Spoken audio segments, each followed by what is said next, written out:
안녕하세요. 오늘은 예준마 22번째 시간입니다. 오늘의 본문은 사도행전 7장 9절에서 16절까지의 말씀입니다. 9절, 10절.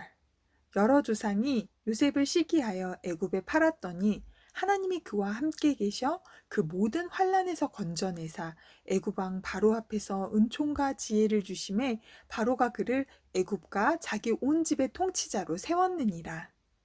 지난주 저희는 스테반이 공회에 잡혀가서 거짓 증언하는 사람들 앞에서 자신을 변호할 수 있는 기회를 오히려 복음을 전하는 기회로 삼았다고 했어요.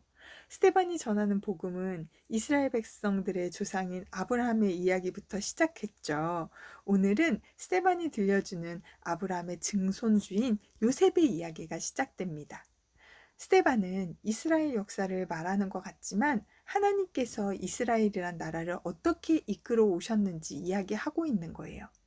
아브라함이 이삭을 낳고 이삭이 야곱을 낳고 야곱이 12아들을 낳았는데 이 12아들 중 야곱은 요셉을 특별히 더 사랑했어요.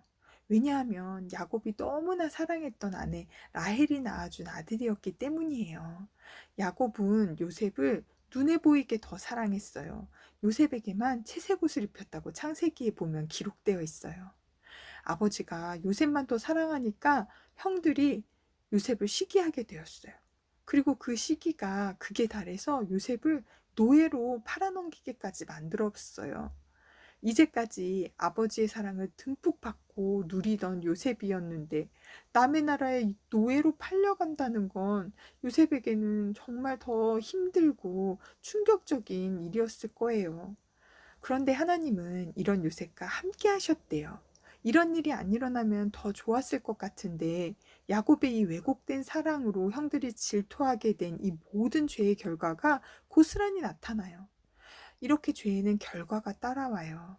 그래서 하나님께서는 어떻게 우리가 살아야 하는지 말씀을 통해서 매뉴얼을 주셨죠. 그러나 하나님은 이렇게 고난 중에 있는 요셉을 그냥 두지 않으시고 항상 함께 해주셨대요. 그리고 그 일을 오히려 복으로 바꾸어 주셨어요. 요셉은 애굽의 총리가 되었어요. 이 일은 하나님이 함께 하셨기 때문에 가능한 일이었어요. 30세란 나이에 총리가 된다는 건 지금 이 시대에도 정말 기적 같은 일이에요.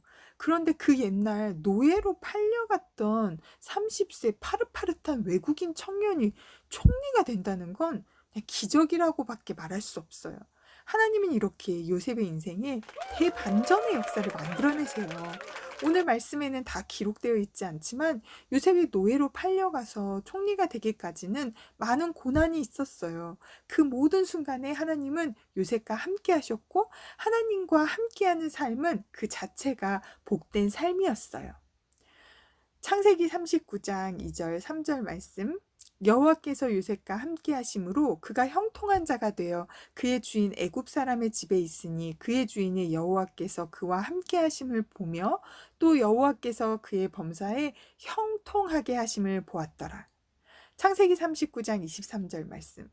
간수장은 그의 손에 맡긴 것을 무엇이든지 살펴보지 아니하였으니 이는 여호와께서 요셉과 함께 하심이라. 여호와께서 그를 범사에 형통하게 하셨더라. 요셉이 총리가 되었기 때문에 복된 삶이 아니었어요. 창세기를 보면 요셉이 노예로 있던 그 시기에 이미 하나님은 요셉을 형통했다라고 말해요. 쉬운 말로 성공했다는 거죠. 감옥에 갇힌 적도 있어요. 그런데 그 감옥에 있는데도 형통했다고 말하고 있어요. 노예인데 성공? 감옥에 있는데도 성공? 말이 안 되죠. 그런데 하나님과 함께하는 삶이 바로 성공한 삶이라고 말씀해 주시는 거예요. 이 영상을 보고 계신 여러분은 성공한 인생을 살고 계신가요? 돈이 기준이 아닌, 명예가 기준이 아닌 하나님과 함께하는 삶이 진짜 성공한 삶의 기준이라는 거예요. 아무튼 노예 시절부터 이미 성공한 삶을 살고 있던 요셉이 애굽이란 큰 나라의 왕의 가정과 또 온 나라를 다스리는 총리가 되었어요. 11절에서 16절.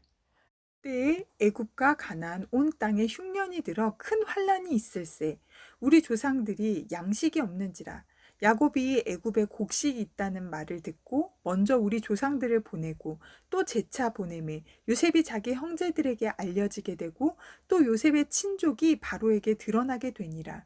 요셉이 사람을 보내어 그의 아버지 야곱과 온 친족 75사람을 청하였더니 야곱이 애굽으로 내려가 자기와 우리 조상들이 거기서 죽고 세겜으로 옮겨져 아브라함이 세겜 하몰의 자손에게서 은으로 값주고 산 무덤에 장사되니라. 그때는 노예로 팔린 요셉이 총리가 되어 있던 때를 말해요. 그때에 애굽에도 가나안에도 온 땅에 비가 오지 않아서 큰 가뭄이 들었대요. 먹을 것이 없는데 애굽에는 먹을 것이 있다고 하니 야곱이 자기 아들들을 애굽에 보냈어요. 똑같이 큰 가뭄을 겪는데 왜 애굽에만 식량이 있었는지 아세요? 바로 하나님 덕분이에요.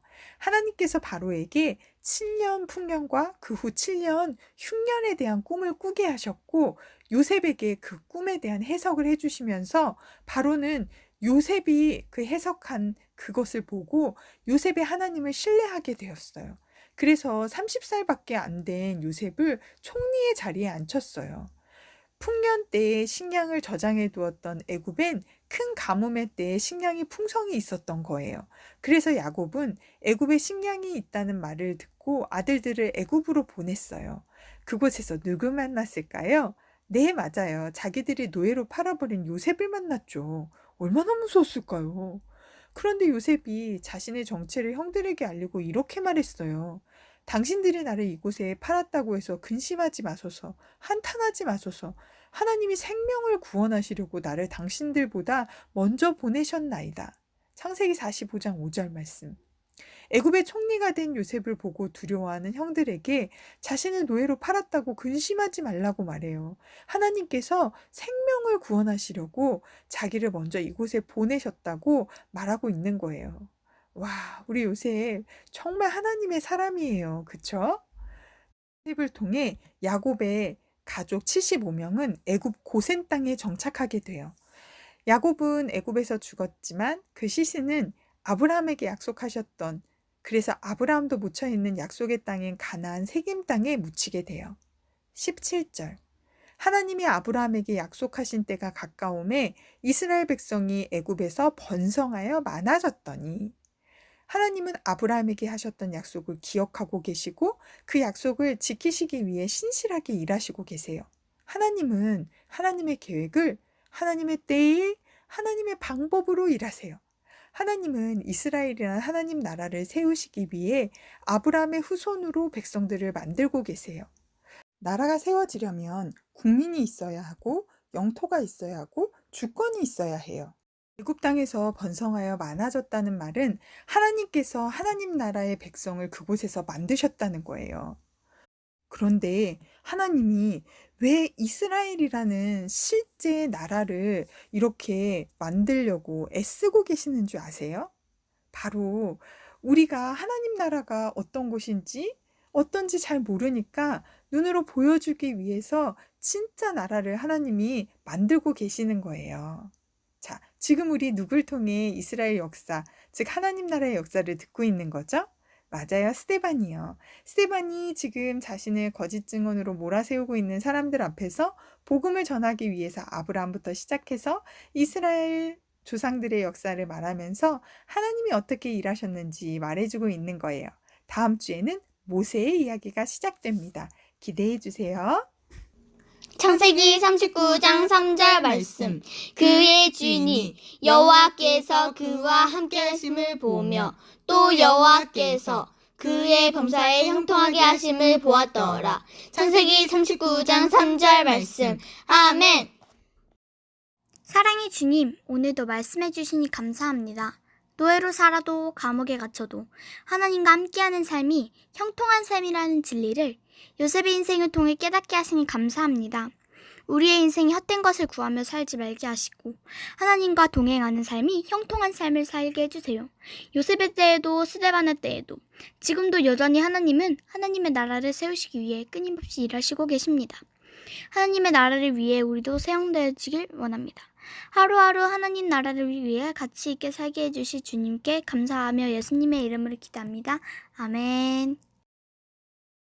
구독과 좋아요 꾹꾹 눌러주세요. 꾹꾹.